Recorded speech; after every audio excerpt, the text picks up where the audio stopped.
राधे राधे सभी को। बोलिए तुलसी माता की जय, श्री हरि विष्णु भगवान की जय। फ्रेंड्स, अब ना अध्याय काफ़ी लंबे होते जाएंगे, तो आप पूरी कहानी पढ़ने के लिए, सुनने के लिए मेरी वीडियोज़ में जाके आप कहानी पढ़ और सुन सकते हैं। चलिए शुरू करते हैं। 9वां अध्याय।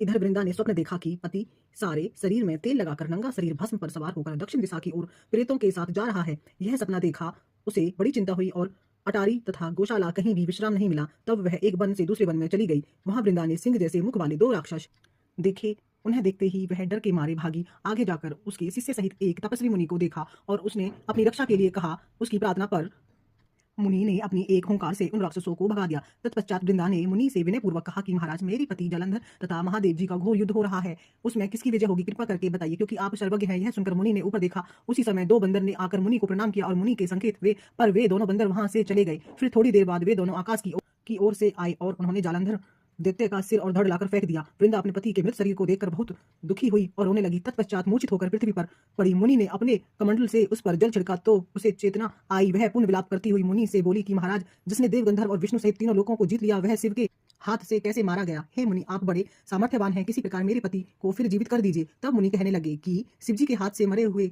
को कौन जीवित कर सकता है, परंतु फिर भी तुम कृपा करके हम इसको जीवित कर देते हैं। ऐसा कहकर मुनि अंतर ध्यान हो गए और जालंधर जीवित होकर वृंदा के साथ प्रेम लाभ करता हुआ आलिंगन वृद्ध हो गया। वृंदा भी अपने पति के वेश में विष्णु के साथ उस वन में रमन करती रही, परंतु एक दिन मैथुन के पश्चात अपने पति के वेश में विष्णु को देखकर वह अत्यंत क्रोधित हुई और श्राप देती हुई बोली कि तुमने मेरा पति व्रत नष्ट धर्म नष्ट कर दिया है, इसलिए मैं तुमको श्राप देती हूँ। निश्चय ही वह कपट मुनि तुम ही थे और तुमने जो 2 राक्षस कपट के बनाए थे, वही कालांतर में तुम्हारी स्त्री का हरण करेंगे और जो तुम्हारा शिष्य था वह बंदर रूप में धारण कर तुम्हारी सहायता करेगा। फिर वहां कि तुम शिला पत्थर हो जाओगे। नारद जी कहने लगे कि हे राजा पृथु, भगवान कृष्ण और देवताओं तथा अपने भक्तों के कार्य के लिए पतिव्रता व्रत का यद्यपि शील हर लिया, परंतु वे मन ही मन अत्यंत दुखी हुए और बोले कि हे वृंदे, मैंने तुम्हारे श्राप को ग्रहण किया है। अंत में अवश्य शिला रूप में हो जाऊंगा, परंतु तुम भी वृक्ष रूप में होकर मुझको मिलोगी। उसी समय वृंदा अपने पति के चरणों का ध्यान करके विष्णु के मना करने पर भी अग्नि में प्रवेश कर गई। नारद जी कहते हैं कि हे राजा पृथु, इधर शिवजी बड़े महाभयंकर वेग से राक्षसों को मारने लगे। शिवजी की इस तक्षणवान वर्षा के आगे शंभु निशंभ भी न ठहर सके।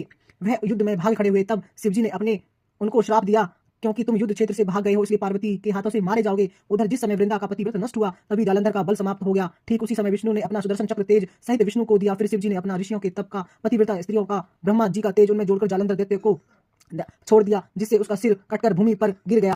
सिर और धड़ को अलग होते ही जालंधर का तेज उसके शरीर से निकल श्री शिवजी तथा विष्णु वृंदा का तेज श्री पार्वती में समा गया। उधर विष्णु वृंदा की चिंता में लौटने लगे। तब सब देवताओं ने शिवजी की स्तुति की और कहा कि महाराज, जालंधर को मारकर आपने देवताओं पर बड़ा उपकार किया है, परंतु कि ये महान अनर्थ हो रहा है, कृपया करके उसका भी उपाय कीजिए। भगवान विष्णु वृंदा की पतिव्रता धर्म से मोहित होकर लगातार उसकी चिंता भस्म पर लौट रही है और विष्णु प्रकार का विश्राम नहीं कर रहे हैं। तब शिवजी ने कहा कि हे देवताओं, तब सब भगवान की योग माया की शरण में जाओ, वहीं सब संकट हरेगी।